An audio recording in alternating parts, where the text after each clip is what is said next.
এক মতামত জরিপে আওয়ামী লীগের ভোটারদের 48% এবার ভোট দেবে বিএনপিকে। এক জরিপে অংশ নেওয়া ভোটারদের 90% বেশি জানিয়েছে তারা এবার নির্বাচনে ভোট দিতে চান। 8% লোক জানিয়েছে তারা এখনও সিদ্ধান্ত নিতে পারেনি এবং এ বিষয়ে পরিকল্পনা করতে পারেনি। অন্যদিকে আগে যারা আওয়ামী লীগকে ভোট দিতেন এমন 48%, 2% এবার বিএনপিকে ভোট দেবে এমনটাই জানিয়েছে তারা। আনবারিক দ্য পাবলিক পালস ইনভাইটিংস ফ্রম দ্য ন্যাশনাল সার্ভের শীর্ষ মতামত জরিপে এই তথ্য উঠে এসেছে।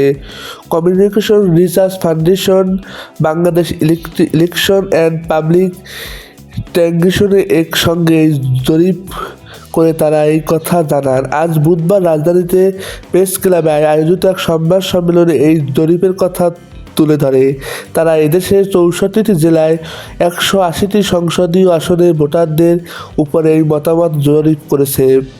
মতামত জরিপে অংশ নিয়েছে 11,038 জন ভোটার। 2025 সালে 20 নভেম্বর থেকে 2026 সালে 31 জানুয়ারি পর্যন্ত 2 ধাপে জরিপটি করা হয়। জরিপ কর্তৃপক্ষ আরও বলে, জরিপে দেখা গেছে আসন্ন জাতীয় সংসদ নির্বাচনের সবচেয়ে গুরুত্বপূর্ণ প্রভাব হিসাবে কাজ করছে দুর্নীতি ইস্যু। জরিপে 67.3% ভোটার ভোট দেওয়ার ক্ষেত্রে দুর্নীতি ইস্যুকে গুরুত্ব দেবে বলে জানিয়েছে। 35.9% ভোটার ভোট দেওয়ার ক্ষেত্রে ধর্মকে গুরুত্বের সঙ্গে নেবে বলে মত দিয়েছে।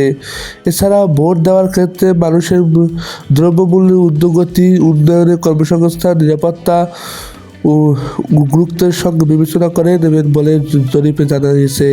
আগে যারা আওয়ামী লীগকে ভোট দিতেন তাদের মধ্যে 38% এবার বিএনপিকে ভোট দেবে এমনটাও জরিপে উঠে এসেছে।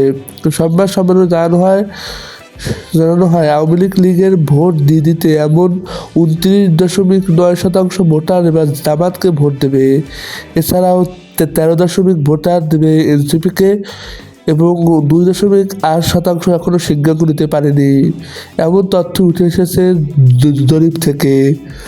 সকল ধরনের নিউজ সবার আগে পেতে আমাদের চ্যানেলটি সাবস্ক্রাইব করে অল বাটন প্রেস করে রাখুন। সবার আগে নিউজ পৌঁছে যাবে আপনার কাছে।